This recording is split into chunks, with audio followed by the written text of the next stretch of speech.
दोस्तों, लोकसभा चुनाव समाप्त हो चुके हैं और एनडीए गठबंधन की नई सरकार का गठन भी हो चुका है। उधर कांग्रेस ने अपने अलायंस इंडिया के साथ विपक्ष में बैठने का फैसला किया है। दोस्तों, पिछले 10 सालों से यानी 2014 से भारत के लोकसभा में नेता प्रतिपक्ष का पद खाली है। इसलिए कांग्रेस के कार्य समिति ने राहुल गांधी से कहा है कि वो नेता प्रतिपक्ष का पद ग्रहण करें। दोस्तों, आज के वीडियो में हम समझेंगे कि नेता प्रतिपक्ष का मतलब क्या होता है, नेता प्रतिपक्ष कैसे चुना जाता है, नेता प्रतिपक्ष के क्या पावर हैं और उनके क्या अधिकार हैं। आखिर 2014 से अब तक यानी पिछले 10 सालों से भारत की लोकसभा को नेता प्रतिपक्ष क्यों नहीं मिला, हम इस बारे में भी बात करेंगे। तो दोस्तों, चलिए सबसे पहले समझते हैं कि नेता प्रतिपक्ष क्या होता है और इसका मतलब क्या होता है। दोस्तों, देश में सत्ता पक्ष के साथ यानी जो सरकार चला रही है उसके साथ एक मजबूत विपक्ष का भी होना जरूरी है, क्योंकि एक मजबूत विपक्ष ही सरकार की शक्तियों को नियंत्रित करता है और उसके नीतियों की आलोचना करता है, उससे सवाल करता है, जिसे पूरा देश देखता है। दोस्तों, अपोजिशन में बैठी हुई पार्टियों में से जो सबसे बड़ी पार्टी होती है, उसी पार्टी का नेता जो चुना जाता है उसे ही विपक्ष का नेता या नेता प्रतिपक्ष कहते हैं। दोस्तों, भारत का संविधान नेता प्रतिपक्ष के बारे में क्या कहता है, भारत के संविधान में नेता प्रतिपक्ष के बारे में क्या कहा गया है, तो चलिए हम देखते हैं भारत का संविधान क्या बताता है नेता प्रतिपक्ष के बारे में। दोस्तों, भारत का संविधान नेता प्रतिपक्ष के बारे में कुछ भी नहीं कहता, यानी भारत का संविधान नेता प्रतिपक्ष के पद के बारे में मौन है। दोस्तों, विपक्ष के नेता के बारे में या नेता प्रतिपक्ष के बारे में भारत के संविधान में कोई भी बात मेंशन नहीं है या कोई भी बात लिखा नहीं गया है कि नेता प्रतिपक्ष क्या होगा, कैसे होगा, यानी ये एक संवैधानिक पद नहीं है। संविधान नेता प्रतिपक्ष के बारे में कुछ भी नहीं कहता। अर्थात यहाँ हम यह साफ साफ कह सकते हैं कि नेता प्रतिपक्ष का पद कोई भी संवैधानिक पद नहीं है। दोस्तों, वैसे नेता प्रतिपक्ष के पद को भारत के प्रथम लोकसभा चुनाव यानी 1952 से ही शामिल कर लिया गया था और लोकसभा अध्यक्ष जीवी मावलंकर ने नेता प्रतिपक्ष का पद बनाया था। लेकिन दोस्तों, 1977 के बाद ही नेता प्रतिपक्ष के पद को पहचान मिला और नेता प्रतिपक्ष को एक पद के तौर पर पहचाना गया।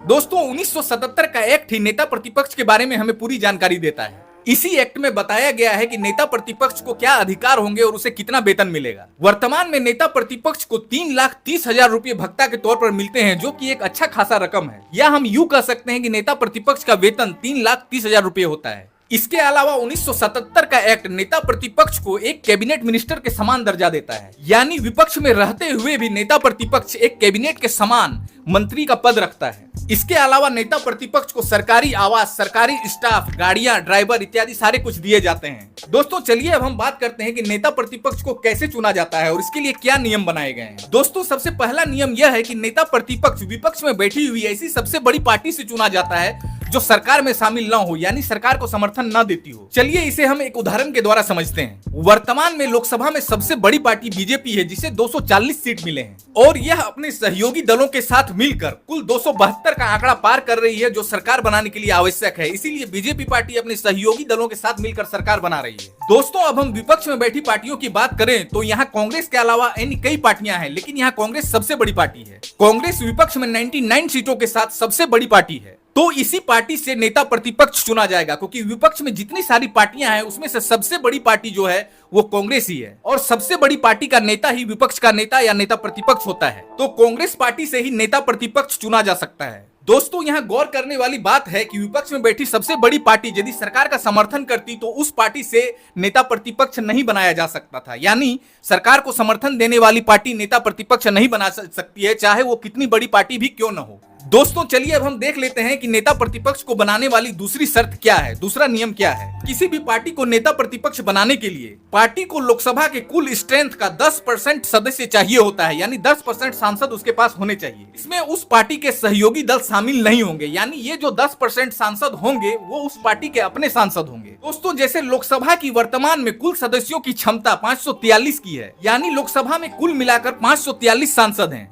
और कांग्रेस को यदि नेता प्रतिपक्ष बनाना है तो उसे कुल सांसदों का 10% चाहिए, यानी 543 सांसदों का 10% सांसद उसके पास होना चाहिए। जैसा कि हम यहाँ पर देखते हैं कि कुल सांसदों का 10% यानी 543 का 10% 54 या 55 सांसद होंगे।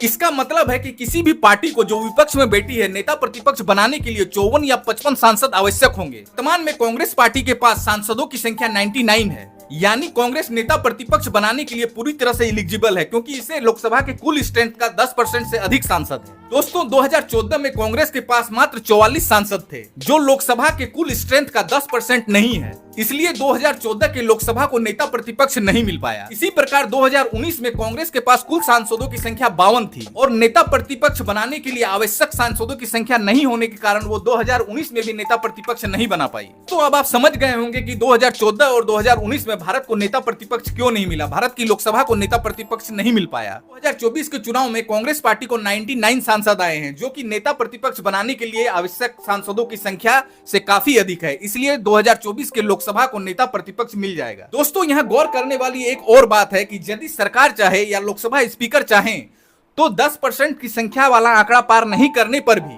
यानी कि यदि विपक्ष में बैठी पार्टियां 10% के सांसदों का आंकड़ा पार नहीं कर रही है, यानी वो नेता प्रतिपक्ष बनाने के एलिजिबल नहीं है, तो भी यदि सरकार और लोकसभा स्पीकर चाहें तो नेता प्रतिपक्ष का दर्जा उन्हें दे सकते हैं। जैसे दिल्ली के चुनावों में आम आदमी पार्टी को 67 सीट आए थे और मात्र 3 सीट बीजेपी को मिली थी, जो कि अपोजिशन में थी। फिर भी आम आदमी पार्टी ने विपक्षी पार्टी को नेता प्रतिपक्ष बनाने का दर्जा दिया था। नेता प्रतिपक्ष बनाने से लोकतंत्र मजबूत होता है। चलिए दोस्तों, अब हम देखते हैं कि नेता प्रतिपक्ष के क्या अधिकार हैं और उसके क्या क्या पावर्स हैं। दोस्तों, भारतीय संसद भवन में कमरों और ऑफिसेस के आवंटन में नेता प्रतिपक्ष की बड़ी भूमिका होती है। कौन सा ऑफिस किस नेता को दिया जाएगा और कौन सा कमरा किस नेता के लिए आवंटित किया जाएगा, कौन सा ऑफिस किस पार्टी के लिए होगा, इस सब चीज को निर्धारित करने में नेता प्रतिपक्ष की अहम भूमिका होती है। संसद में अनेक प्रकार की समितियां बनती है, लेकिन नेता प्रतिपक्ष के सलाह के बिना इन समितियों को नहीं बनाया जा सकता है। इन समितियों को बनाने के लिए नेता प्रतिपक्ष की सलाह लेना आवश्यक हो जाता है। कई सारी नियुक्तियां जो कि पैनल्स के द्वारा किया जाता है, जिसमें प्रधानमंत्री होते हैं, इसके अलावा उसमें नेता प्रतिपक्ष भी होती है। जैसे सूचना आयोग की नियुक्ति, सतर्कता आयोग की नियुक्ति, चुनाव आयोग की नियुक्ति, इन सबों में नेता प्रतिपक्ष की अहम भूमिका होती है। ईडी, सीबीआई जैसे केंद्रीय प्रमुखों को चुनने में भी नेता प्रतिपक्ष की बहुत बड़ी भूमिका होती है। दोस्तों, आज के वीडियो में इतना ही। यदि वीडियो अच्छा लगा हो, आज का सेशन अच्छा लगा हो, तो वीडियो को लाइक कर दें, चैनल को सब्सक्राइब कर दें। दोस्तों, वैसे आज मेरी तबीयत काफी खराब थी, मैंने फिर भी बोलने और वीडियो बनाने की कोशिश की ताकि आपका प्यार हमें मिलता रहे और हम आपके लिए इसी तरह की वीडियो लाते रहें। यदि वीडियो बनाने में आज किसी तरह की भूल हो गई होगी तो कृपया क्षमा कीजिएगा, क्योंकि आज मेरी तबीयत अच्छी नहीं है। टेक केयर, बाय बाय, जय।